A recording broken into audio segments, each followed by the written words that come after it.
சிதம்பரம் நடராஜர் கோயில் தேரோட்டத்தில் பல்லாயிரக்கணக்கான பக்தர்கள் பங்கேற்றிருக்கிறார்கள். இது குறித்த தகவல்களை வழங்குவதற்காக செய்தியாளர் செந்தில்குமார் இணைகிறார். செந்தில்குமார், தேரோட்டத்தை யார் தொடங்கி வைத்தது? பக்தர்கள் எவ்வளவு பேர் இதில் கலந்திருக்காங்க? விவரங்கள் என்ன? பஞ்சபூத ஸ்தலங்களில் ஆகாய ஸ்தலம் என்றும் பூலோக கைலாயம் என்றும் அழைக்கப்படுவது சிதம்பரம் நடராஜர் கோவிலில். இந்த கோவிலில் ஒவ்வொரு ஆண்டும் இருமுறை இந்த தேரோட்ட விழா சிறப்பாக நடைபெறும். ஆனி மாதத்தில் ஆனி திருமஞ்சன திருவிழா என்ற பெயரிலும், மார்கழி மாதத்தில் ஆருத்ரா தரிசன விழா என்ற பெயரிலும் இந்த விழா சிறப்பாக நடைபெறும். இந்த ஆண்டு மார்கழி மாத ஆருத்ரா தரிசன விழா தற்போது தேரோட்டம் நடந்து வருகிறது. கடந்த 25ஆம் தேதி கோயிலின் கொடிமரத்தில் கொடியேற்றப்பட்டு இந்த திருவிழா துவக்கி வைக்கப்பட்டது.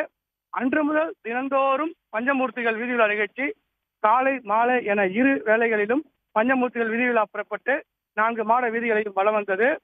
முக்கிய நிகழ்வாக நாளை ஆருத்ரா தரிசனம் நடைபெற உள்ளையில் அதற்கு முன்னதாக இன்று தேரோட்டம் துவங்கி நடந்து வருகிறது.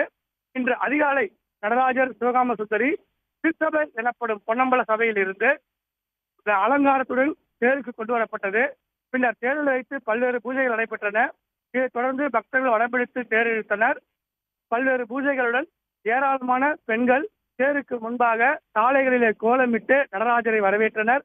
அதுபோல சிறுவர்கள் பரதநாட்டிய நிகழ்ச்சியும் சிறுவர் சிறுமிகளின் சிலம்பாட்டமும் நடராஜருக்கு முன்பால் ஆடி மகிழ்ந்தனர். சிவவாத்திய கருவிகள் இசைக்க, சிவாச்சாரியர்கள் நடனம் முழங்க நடராஜர் தேரில் 4 வீதிகளையும் வந்து கொண்டிருக்கிறது. 5 தேர்களும் ஒன்றன் பின் ஒன்றாக அசைந்து ஆடி வருவது கண்கொள்ளா காட்சியாக பக்தர்கள் கண்டுகளித்து வருகின்றனர். இரவு முழுவதும் இந்த தேரோட்டமானது நடைபெறும். அதாவது கீழ வீதியிலே துவங்கி இருக்கின்ற இந்த தேரோட்டம் 5 தேர்களும் 4 மாட வீதிகளையும் சுற்றி மீண்டும் தேர் நிலைக்கு வருவதற்கு இரவு 7 மணி ஆகும். அதுவரை தேரோட்டம் 4 வீதிகளிலும் வலம் வரும். ஒவ்வொரு இடத்திலும் பல்லாயிரக்கணக்கான பக்தர்கள் பங்கேற்று வடம் பிடித்து தேர் இழுத்து நடராஜரை தரிசிப்பார்கள். இவ்விழாவின் முக்கிய நிகழ்வாக நாளை ஆருத்ரா தரிசனம் நடைபெறும். அதற்கு முன்பாக இன்று இரவு தேர் நிலைக்கு வந்தவுடன் தேரில் இருந்து நடராஜர் சிவகாம சுந்தரி இறக்கப்பட்டு மேலகாத்திய கருவிகள் வழங்க ஆயிரங்கால் மண்டபம், அதாவது நடராஜர் கோயிலின் உள்ளே இருக்கின்ற ராஜசபை எனப்படும் ஆயிரங்கால் மண்டபத்தில் வைக்கப்பட்டு அங்கும் பல்வேறு பூஜைகள் நடைபெற உள்ளது. நாளை அதிகாலை தொடங்கி மகாபிஷேகம், அதைத் தொடர்ந்து திருவாபரண அலங்காரம், நடராஜர் வீற்றிருக்கின்ற அந்த மூலஸ்தானத்தில் திருச்சபை எனப்படும் ரகசிய அந்த பூஜை, அந்த இடத்தில் ரகசிய பூஜைகளும் நடைபெற உள்ளது. அதைத் தொடர்ந்து பல்வேறு திருவாபரண அலங்காரம் முடிந்த பிறகு நாளை மதியம் சரியாக 2 மணி அளவில் நடராஜர் சிவகாம சுந்தரி சமேதமாக நடனமாடியபடியே ஆயிரங்கால் மண்டபத்திலிருந்து வெளியே வந்து பக்தர்களுக்கு அருள் பாலிக்க இருக்கின்றனர். புகழ்பெற்ற இந்த திருவிழாவை காண பல்லாயிரக்கணக்கான மக்கள் சிதம்பரத்தில் குவிந்த வண்ணம் உள்ளனர். பாதுகாப்பு ஏற்பாடுகளை பொறுத்து விழுப்புரம் சரக டிஐஜி தலைமையில், கடலூர் மாவட்ட காவல் கண்காணிப்பாளர் ஜெயக்குமார் தலைமையில் 1000க்கும் மேற்பட்ட போலீசார் பாதுகாப்பு பணியில் ஈடுபட்டிருக்கின்றனர். ஆருத்ரா தரிசன விழாவை ஒட்டி நாளை கடலூர் மாவட்டத்திற்கு உள்ளூர் விடுமுறையும் அறிவிக்கப்பட்டிருக்கிறது.